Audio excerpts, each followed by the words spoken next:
Halo pemirsa, Anda kembali menyaksikan Simpo Dunia dengan sejumlah berita pilihan dari mancanegara. Bersama saya Ayu Pratiwi, inilah Simpo Dunia selengkapnya.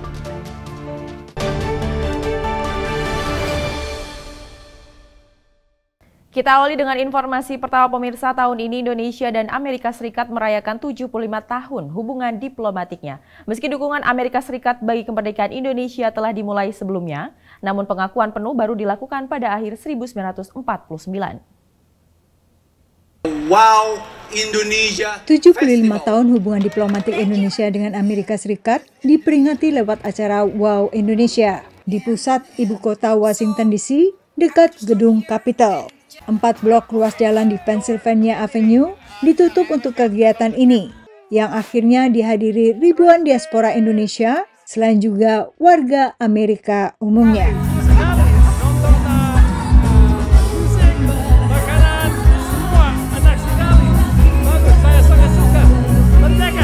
Lia Suminten Robinson bahkan terbang langsung dari California.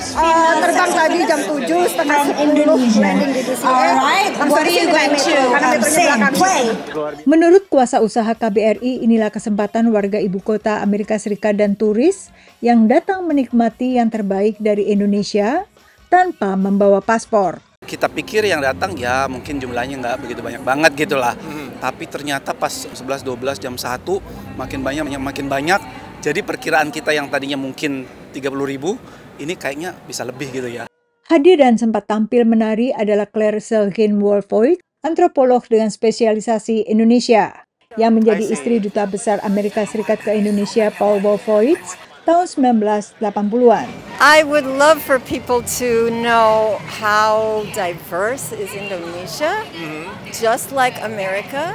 You know, so many countries, there's one kind of person, that's all they have, right? Right. Indonesia, America, we are campur, we are a mix of people. Rencananya berbagai acara dalam rangka 75 tahun hubungan Amerika Serikat Indonesia bakal digelar hingga akhir tahun ini. Meski Indonesia memproklamasikan kemerdekaannya pada 17 Agustus 1945, Amerika Serikat baru membuka hubungan diplomatik pada 28 Desember 1949 saat pemerintah Harry Truman. Saat Perang Dingin, Amerika Serikat menjalin hubungan dekat dengan Indonesia melawan blok komunis pimpinan Uni Soviet, termasuk saat pemerintahan Presiden Soekarno. Lalu berlanjut saat pemerintahan Soeharto. Hubungan keduanya juga semakin erat setelah reformasi yang menjadikan Indonesia negara demokrasi terbesar ketiga di dunia. There's a lot of similarities in a way between our two countries. And now, and for the last, 25 years, both democracies. The headline or the title or whatever they've chosen for the 75th anniversary is diversity, democracy, and prosperity. Hubungan kian erat hingga ditingkatkan menjadi kemitraan strategis komprehensif pada akhir 2023. Namun Menteri Luar Negeri Republik Indonesia Retno Marsudi saat menghadiri Wow Indonesia mengatakan masih ada ruang untuk semakin mendekatkan hubungan. Ekonomi hubungan perdagangan kita dengan Amerika itu ketiga terbesar setelah RRT dan Jepang.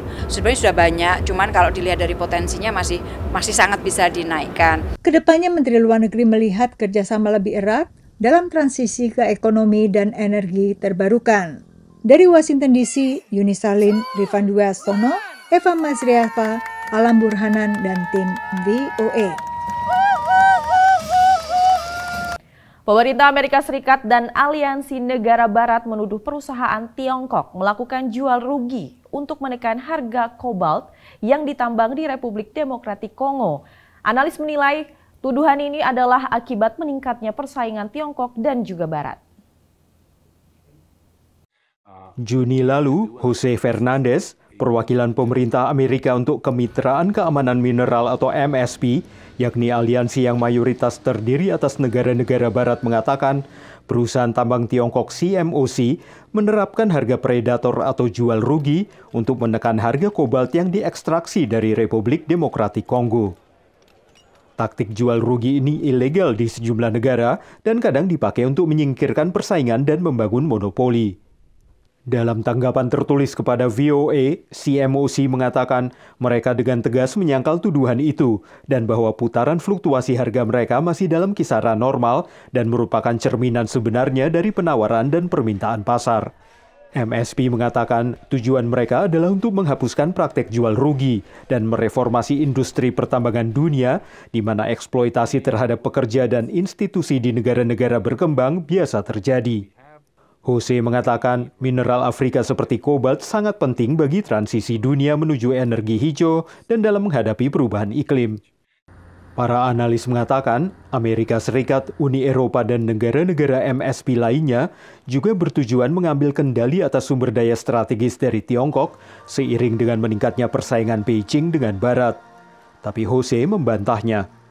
The objective here is to diversify our supply chains. It is true that for the most part, the PRC controls many of these minerals. That's a vulnerability not only for the West, but for all of us, is we aim to do all of this while upholding high environmental, social, and governance values. And by that I mean working with communities to make sure that communities benefit from their natural resources. Kepada VOA, pakar pertambangan mengatakan perusahaan-perusahaan Tiongkok melakukan beberapa praktek terburuk dalam industri pertambangan, sehingga MSP penting untuk mengimbangi hal itu.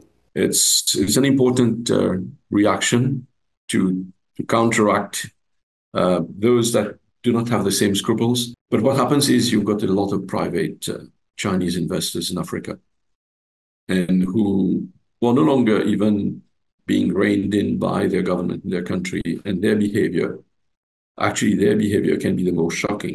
Tapi analis lain mengatakan tugas MSP sulit karena MSP dan negara-negara barat tidak punya pengaruh, kendali atau daya ungkit seperti yang dimiliki Tiongkok terhadap perusahaan-perusahaan swastanya. So that's why whether being the MSP, the IRA, or the Critical Raw Material Act in Europe, or any kind of initiative in Canada or in Australia, they are all depending on one thing. They're depending on the fact that private companies will be willing to follow through with the strategy. Namun menurut Jose, pada akhirnya negara-negara Afrika harus memutuskan sendiri dengan siapa mereka akan memilih untuk bermitra. Dari Arlington, Virginia, saya Helmi Yohanes dan tim VOA. Kita beralih ke informasi selanjutnya, pemirsa. Pakistan menghadapi krisis ekonomi parah dengan harga-harga melambung dan nilai mata uang anjlok sehingga sangat membebani warga. Negara ini meminta bantuan $6 miliar dari Dana Moneter Internasional, tapi IMF menuntut reformasi ketat sebagai prasyarat pengucuran dana. Kedai samosa milik Gulam Rasul di Lahore, wilayah timur Pakistan, membantu menghidupi keluarga beranggotakan 12 orang. Gulam sudah berkali-kali menaikkan harga dalam setahun terakhir, tapi melonjaknya inflasi terus menggerogoti keuntungannya. Customer afford नहीं कर पा रहे, नहीं खर्चे अब नहीं पूरे हो रहे, बिल्कुल नहीं हो रहे. पहले easily हो रहा था, घर का खर्चा भी इधर का भी. Dari rempah-rempah, minyak goreng hingga bahan bakar, sebagian besar kebutuhan warga Pakistan adalah produk impor. Dengan inflasi berada di atas 24% dan nilai rupiah terhadap dolar menyusut hampir separuh dalam setahun, konsumenlah yang merasakan dampaknya. तो रोज़ाना अब जब भी कोई सामान लेने जाते हैं तो रोज़ाना नई प्राइसेस होती हैं। अगर हम मीट ले रहे थे तो उसको अगर हम 15 डेज में वंस टाइम यूज़ कर रहे थे तो उसको कट ऑफ करके हमें वंस अ मंथ यूज़ करना पड़ रहा है। Pakistan berada dalam krisis ekonomi parah karena utangnya meningkat dan pendapatan menyusut. Meski sebagian besar pembayaran pinjaman Pakistan sebesar $23 miliar yang jatuh tempo tahun ini sudah ditunda, tapi pemerintah Pakistan harus membayar $3 miliar pada akhir tahun fiskal bulan Juni untuk menghindari gagal bayar. Cadangan devisa Pakistan berada di bawah $4 miliar menurut cuitan Bank Sentral negara ini pada 26 Januari. Pakistan has always been in a classical debt trap. We take loans to pay back loans. The only difference is that now we are not investing those loans into some development projects and we are running our government with that money. Banyak kontainer berisi bahan baku dan mesin-mesin menumpuk di pelabuhan Karachi karena bank-bank Pakistan menunda memberikan kredit ke sektor usaha untuk menyelamatkan cadangan devisa yang makin menipis. Industri tekstil yang adalah salah satu andalan ekspor Pakistan telah mem-PHK ribuan orang. There is a decrease in demand, plus we have had supply chain issues, which has caused about 18 to 20% fall in our exports in last quarter, October to December 22. We are short of raw material, we are short of cotton. Pakistan meminta bantuan Dana Moneter Internasional IMF, namun untuk membuka bantuan dari program pinjaman $6 miliar yang sudah disepakati pada 2019, IMF menuntut reformasi ketat seperti meningkatkan pendapatan pajak dan mengakhiri subsidi energi. Gulam khawatir kaum miskinlah yang akan membayar ongkos terberat reformasi ekonomi. लेकिन वो green farm पे पड़ेगा, बाकी इनका क्या ये तो लेंगे, इस्तेमाल करेंगे और बैठ जाएंगे. Bila Pakistan bisa memenuhi persyaratan IMF untuk mendapatkan pinjaman, maka ini akan membuka potensi bantuan dari pihak lain. Karena negara-negara sahabat seperti Tiongkok dan Arab Saudi masih menunda bantuan untuk mendesak Pakistan melakukan reformasi perekonomiannya. Dari Arlington, Virginia, saya Helmi Yohanes dan tim VOA. Ratusan warga dievakuasi dari sebuah kota di Himalaya, India akibat tanah yang perlahan ambles. Menurut para ahli, krisis ini memperingati adanya resiko yang ditimbulkan pembangunan tidak berkelanjutan di wilayah pegunungan yang rapuh. Banyak warga kota di India Utara ini panik sejak retakan tanah meluas ke ratusan rumah dan sejumlah jalan. Sebagian besar keluarga di Joshimath menderita dan telah memindahkan barang-barang mereka keluar dari rumah setelah para pejabat memperingatkan bahwa tanah di wilayah itu perlahan-lahan ambles. Alasan pasti amblesnya tanah ini belum jelas. Namun para ahli tidak heran karena mereka sudah lama memperingatkan bahwa maraknya pembangunan dan proyek pembangkit listrik tenaga air di wilayah itu merupakan ancaman. This is something which graduated over the period. So we know the pressures which are developing. We know these cracks were there. We know that system is sinking. Ribuan warga ditampung di kamp-kamp bantuan setelah rumah-rumah mereka ditandai sebagai tidak aman. Pembangunan jalan dan proyek pembangkit listrik tenaga air dekat wilayah ini sudah dihentikan. Tim tanggap bencana bersiaga dan warga yang khawatir akan masa depan mereka menggelar unjuk rasa. Joshimath adalah pintu gerbang menuju kuil Hindu dan Sikh yang populer dan tumbuh dari kota kecil menjadi permukiman di lereng bukit yang luas berpenduduk sekitar 20.000 orang. Jumlah hotel meningkat untuk melayani datangnya pengunjung, dan kereta gantung menjadi akses ke tujuan wisata ski yang populer. Kini Joshimath dianggap menjadi tanda bahaya bagi sejumlah kota di Himalaya lainnya yang tumbuh secara eksponensial karena makin banyak warga kaya India datang dalam jumlah besar ke pegunungan untuk liburan, olahraga petualangan, dan ziarah. Banyak jalan yang dibangun atau diperlebar. Joshimath is a point in history which should tell us what we should not do in Himalayas, and there are many more Joshimaths in the making. Saat para pejabat mensurvei kota ini, sejumlah pakar menyerukan agar proyek-proyek infrastruktur seperti pembangkit listrik tenaga air yang telah disetujui di wilayah ini agar dievaluasi kembali. Take a pause, stop the activities, understand what has gone wrong. Make a really meaningful choice from here because this is where you can bend the curve. Menurut para ahli, meski pembangunan diperlukan untuk memberi akses ke sekolah dan perawatan kesehatan, tapi itu harus mempertimbangkan berbagai aspek. These mountains are not only one of the youngest, but one of the thickest. The density of population is very, very high if you compare with other mountain regions. So we have to bring in those infrastructure to people. At the same time, you also have to be environmentally benign, and that's where the whole contradiction appears to be. Menurut pihak berwenang India, menyelamatkan nyawa adalah prioritas pertama mereka. Namun bagi warga setempat, kekhawatiran jangka panjang mereka adalah apakah bila tanah di Joshimath terus ambles, maka mereka harus meninggalkan rumah-rumah mereka untuk selamanya. Dari Arlington, Virginia, saya Helmi Yohanes dan tim VOA. Terima kasih masih bersama kami dalam Simpo Dunia. Pemirsa, sebuah laporan baru menyebutkan banjir rob ataupun banjir pesisir akan lebih sering terjadi akibat dampak perubahan iklim. Para akademis khawatir kenaikan permukaan air laut ini juga berdampak pada pantai Afrika Barat yang diproyeksi menjadi megapolis terbesar di dunia. Banjir yang terjadi sekali dalam satu abad diproyeksikan akan mulai terjadi setiap 40 tahun sekali akibat naiknya permukaan air laut yang disebabkan perubahan iklim. Itu laporan baru dari Pusat Studi Strategis Afrika, sebuah lembaga kajian yang didanai Departemen Pertahanan Amerika.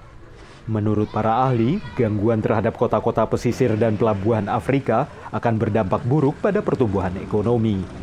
Di pinggiran ibu kota ekonomi Benin, Cotonou, hunian di kawasan Genvi dibangun sebagai rumah panggung di Laguna di pesisir. Kawasan ini sering disebut sebagai Venesia di Afrika. Menurut pejabat setempat di wilayah Soafa di Genvi, banjir semakin parah dalam beberapa dekade terakhir. Dans la commune de Soafa ici, il y a deux activités principales. Il y a l'agriculture et la pêche. Donc quand l'eau monte, les cultures sont détruites. Quand l'eau monte, les poissons d'espèces d'eau salée disparaissent. Donc puisqu'ils ne sont pas propices à l'eau salée. Dampaknya terhadap masyarakat sangat parah dan menurut warga, rumah-rumah mereka tidak bisa dihuni.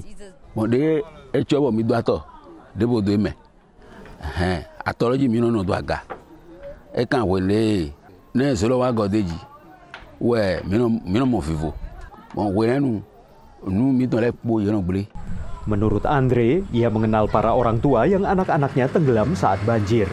Seorang warga Genvi lainnya mengatakan ternaknya yang tinggal di kandang ini hilang di bawah banjir dan air memenuhi rumahnya hingga setinggi ini.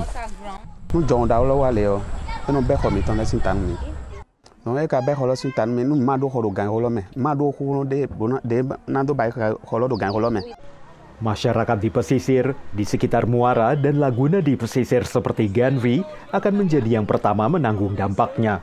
Banjir dan erosi pantai juga akan memengaruhi pelabuhan-pelabuhan di Afrika dan tidak banyak yang dilakukan menurut para ekonom. One of the things that I find shocking is how little finance is going to support these cities overall in terms of building infrastructure and services. But particularly with climate, it's extremely important that we not only adapt, but with the rising sea levels, that mitigation is taken into account as well. Menurut para ahli, bentangan pesisir Afrika Barat dari Abidjan ke Lagos kini mengarah menjadi megalopolis terbesar di dunia dan bisa menjadi tempat tinggal 500 miliar orang pada akhir abad ini. That's probably 50% of Africa's or more than 50% of Africa's total GDP in that strip.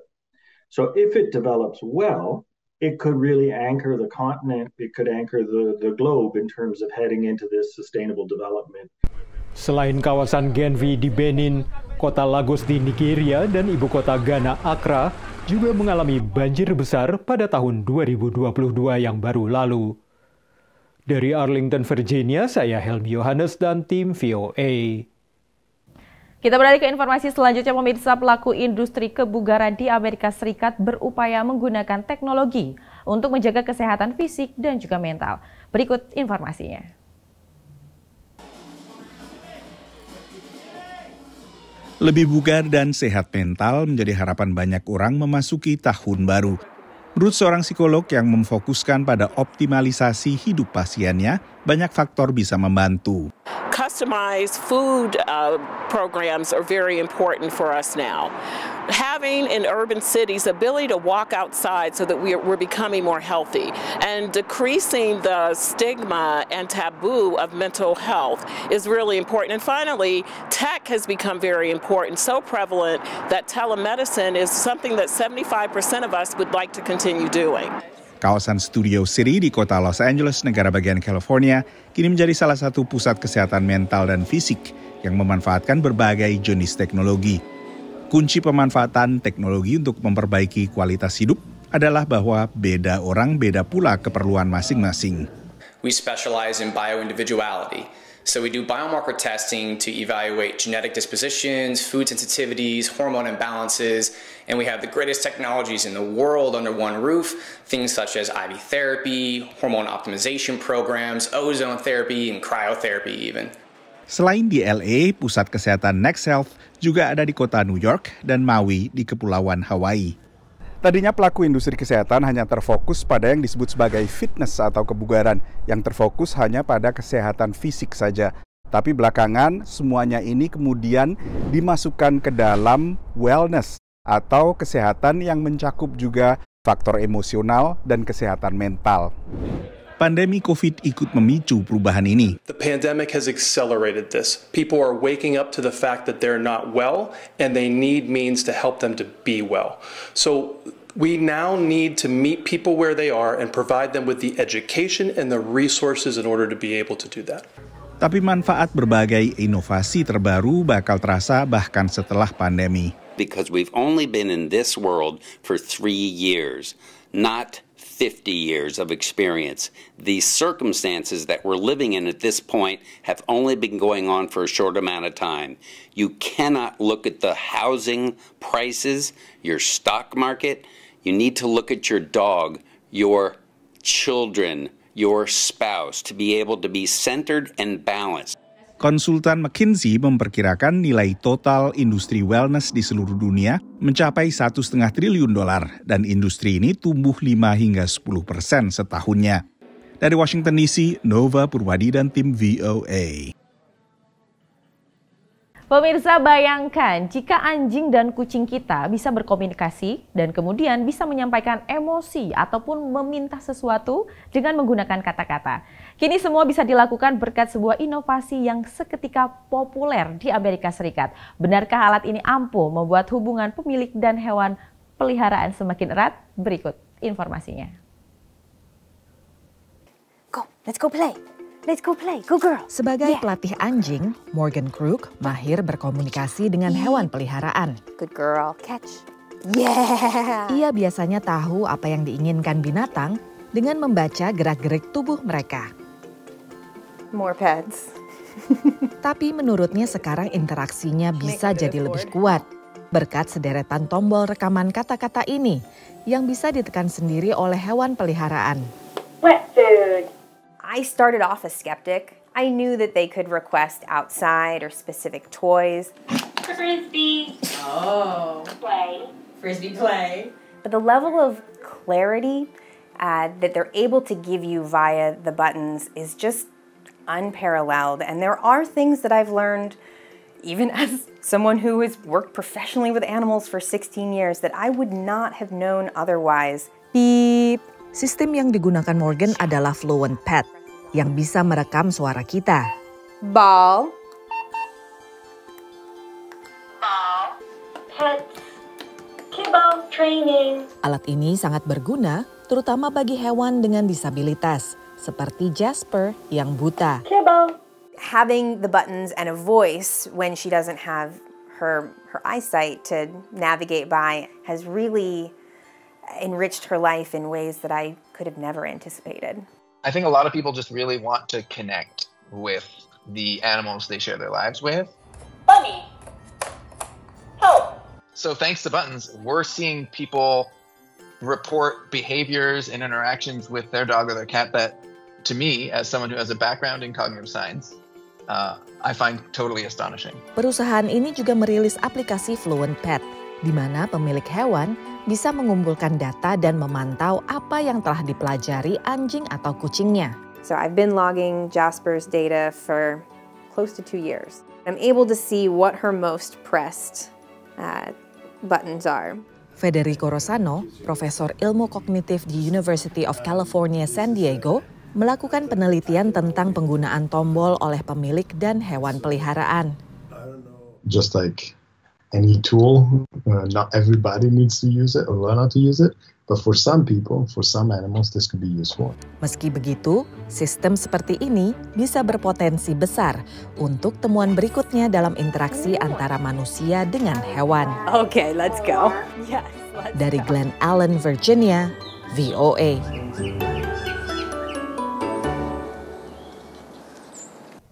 Dan informasi tadi menutup perjumpaan kita dalam Simpo Dunia kali ini. Saya Ayu Pratiwi dengan seluruh kru yang bertugas mengucapkan terima kasih dan sampai jumpa.